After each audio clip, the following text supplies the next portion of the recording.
Prepare for a godly discussion. But because it's about a god. Hey guys, MasakoX here. Now on this channel we've talked a lot about Super Saiyans. We've talked about the common garden run-of-the-mill Super Saiyan, all the way to the heady heavenly heights of Super Saiyan Blue, which seems to be relatively trivial these days. Wow, that form burnt out its hype within 2 years. Good going, Toei. However, we've actually been neglecting the transformation that kickstarted the new generation of Dragonball back in 2013. A transformation which has been metaphorically kicked to the curb and has only regained prominence thanks to its use in the manga thanks to Vegeta. Super Saiyan God. For the months leading up to Resurrection F, it was all us fans would talk about it, including the characters. Beerus would just say nothing about Super Saiyan God this and Super Saiyan God that. If you remember all the press material for Battle of Z, it was nothing but Super Saiyan God. But it kind of makes sense really. After 17 years of no new animated content, we were about to get something entirely new. A game-changing movie with the transformation to back it up to make things fresh. And that's exactly what we got. When we found out we were going to get something called the Super Saiyan God, rumors spread like wildfire as to what it would be and what it would look like. Would it be a reincarnation of Super Saiyan 4 only with gold hair and fur instead of black hair and red fur? Could it mean that Goku's gonna die and will be resurrected as a heavenly god or something like that? We didn't know. We were just guessing, plucking things from the ether. I was at a convention and it was late on Sunday night and Chris Sabat and Ian Sinclair, the voice of Whist, were guesting there. And late at night, Mr. Sabat, in his impish way, decided to show the audience who would turn up some extra long clips of the movie. To be able to watch that movie for the first time alongside Sabat and Sinclair, because I avoided the subbed movie because I wanted to watch this properly. It was a truly memorable experience, and not just for the people that were there, but with what we saw. Despite being simple in its construction, Super Saiyan God was something I had never seen before in the franchise. Now initially you might think that there's not much different to this and Goku's base form, the only thing being is that Goku's hair now is pinkish red. But of course, when you look a little longer, you might notice that Goku looks a little more svelte than he does usually, and it's not because he's been going through a very low calorie diet. It's because it's a total subversion of the Super Saiyan transformation. And apparently that was deliberate, at least according to Toriyama, as he explains now. I was resistant to the idea of Goku getting more and more macho or having a flashy transformation, so I wanted to make a course correction. Except visually speaking, a Goku who doesn't have any change at all would be difficult to understand.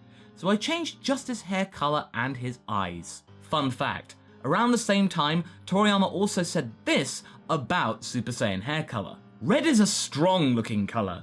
I had already used gold and blue doesn't look very strong. Visually speaking, red really is easy to understand. It looks like Toriyama was running low on ideas when it came to hair color for Super Saiyan Blue, eh? Or maybe Super Saiyan Blue is a precursor to something else. Oh, Toriyama, you wily little trickster you. So you could reasonably say that the Super Saiyan God transformation was Toriyama's response to all the hype that had been generated around the Super Saiyan form, which had been around for about 22 years at the time, having first emerged back in April of 1991. Instead of adding more and more flashy gimmicks, he just pared everything back and took everything down to its core. And also, gods come in all shapes and sizes, and we know that especially now. We don't have to look buff just to become a god. Beerus and Shin of Universe 7 are prime examples of that. Beerus is positively skin and bones, and Shin is just a petite looking figure who's hiding a lot more power than you might first think. My first reaction when I saw the Super Saiyan God transformation was a mixture of utter bewilderment and awe. This was something entirely new to me, and I believe that might be the main reason why the Battle of Gods movie is held with so much regard by the fandom at large. Most of the people that I talk to actually love this film. There are very few people that hate it. Its sheer simplicity in design and scope is something different in modern day Dragonball. Things have been just getting complicated with different transformations and permutations and all that stuff. No, this is just a Saiyan who can turn into a god. It was a sight for the sorest of eyes, but it wasn't originally going to be this simple in design. Long-term senior animation supervisor Tadayoshi Yamamuro actually says in an interview he did with OK Stars that the design for Super Saiyan God was going to be something completely different. Had Yamamuro gotten his way and gotten the design of Super Saiyan God that he wanted and Toriyama had just capitulated, the result might have been a whole lot cheesier. I handled the roughs for Super Saiyan God. It was a being that surpasses everything, so I drew a character more built than Super Saiyan, with a cape, but then illustrations with a completely different feel came back from Toriyama-sensei. It was too different from my own internal image, so I tried suggesting the more sturdily drawn character one more time, and then Sensei told me that it was really all wrong. It had always gone through with a single check before, but this time we had that sort of exchange many times. Please check how Super Saiyan God is drawn at the movie theatre. Oh, thank you, Toriyama. Could you imagine what a Super Saiyan God would have looked like if he was jacked up to the nines and had a cape on there? In fact, actually don't imagine that, it would have been terrible and goofy. Yeah, Yamamura may be one of the senior legends of the series when it comes to the design and animation of the characters, but in this case, the result that he would have come up with could have been pretty dire. Even Toriyama recognized that, and he's pretty chill when it comes to these things. What also makes Super Saiyan God different to any other Super Saiyan transformation is the type of ki that is emitted from the being that is using it. It's entirely unlike any other ki that is exerted by any other character that isn't a god in the Dragon Ball cast. Beerus and the gods are filled to the brim with godly ki, which cannot be sensed by mortals. It's an entirely different sensation if you should ever attain it, and that is exactly what happened to Goku both in the movie and TV versions of the Battle of Gods arc. However, what makes this power even more compelling when you first look at it is Goku's reaction upon receiving it. Now, Goku is not one for teamwork or handouts. He tends to deal with any situation or problem on his own, mano a mano. He's not really good when it comes to people giving him help. The fact that he would have had to concede and resort to the help of his nearest and dearest just to take on Beerus because he wouldn't have been able to do this on his own would have been pretty galling for Goku. This power was just given to him when he just stood in a circle. That's it.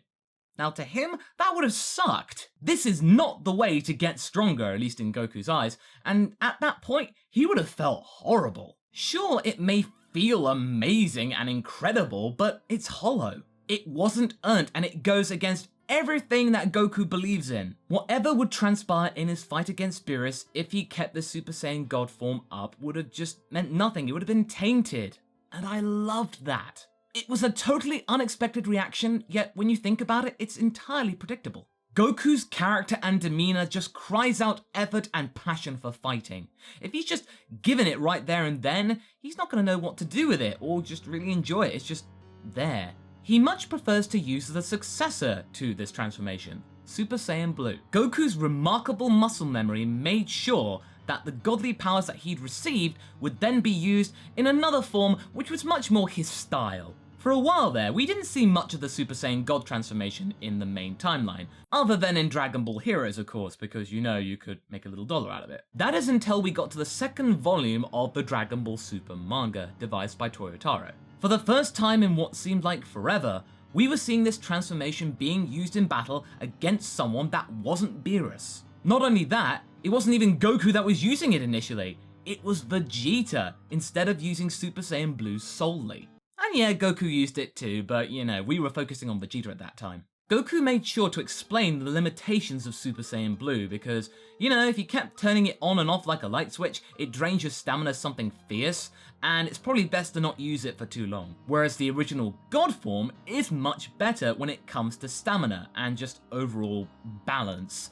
It's a perfect transformation when you think about it. You could stay in it for a long time if you know how to do it. In fact, Vegeta had been so highly trained in these forms that he was able to go from Super Saiyan God to Super Saiyan Blue and then back to Super Saiyan God again quite easily without seemingly any stamina penalty. Oddly though, this contradicts Toriyama's original statement as to the acquisition of Super Saiyan God. If you watch the movie, Goku has already absorbed Super Saiyan God's power and made it his own, so there is no need for him to transform into Super Saiyan God.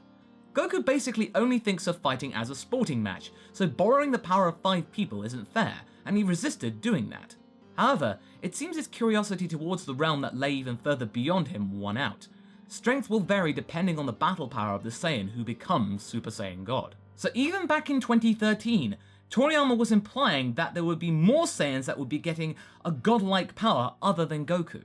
That is if Toriyama or the characters haven't forgotten about the ritual yet. In the end though, the Super Saiyan God transformation was more of a stopgap at a time when Dragon Ball's future was a lot more uncertain than it is now. In 2013, Making a long feature film about Dragon Ball was just a really daring move, and then to release it in Western cinemas not even a year later, that was even more daring. In fact, for a while, we weren't sure about whether we were going to get the Funimation cast for the English version of the movie since 20th Century Fox owns the distribution rights.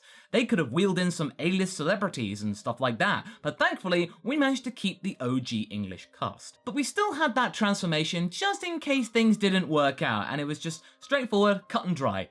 Goku, he's a god now. He has different hair, and he can fight Beerus. It doesn't last long, it's just for a movie. So guys, yeah, it's simple as that, just deal with it, you'll be fine. It's only a movie. Not only did we get a second movie to back it up, we got a whole new series off the back of it. You could thank Toritaro for breathing some fresh new concept into the form, but others would then argue that he's kind of muddled things up as to the efficacy and use of the transformation. People up until that point had been thinking that this form was just temporary and couldn't really be regained easily, with Super Saiyan Blue being the facsimile of the form, which was much more easier to attain. Nope. Toyotaro changed the rules to make things look cool. That's true, it is awesome to look at, but at the end of the day, it's a pain to try and figure out. Ugh. In any case, the form may have a mixed future, but its initial impact cannot be denied. It set the stage for Dragon Ball in the 2010s, and it would rekindle passion in old fans for the old series that they loved so much, as well as introducing the show to new fans, and then heralding a new generation of Dragon Ball fans, and then even more money further down the line. So I would call the transformation a total success, both in the box office and in battle. So what do you guys think? Do you like Super Saiyan God? Would you like to see it come back in the main series? Leave a comment below and let's get this discussion going. But anyway, I hope you enjoyed this video. Until the next one, be sure to like and subscribe. Catch you later!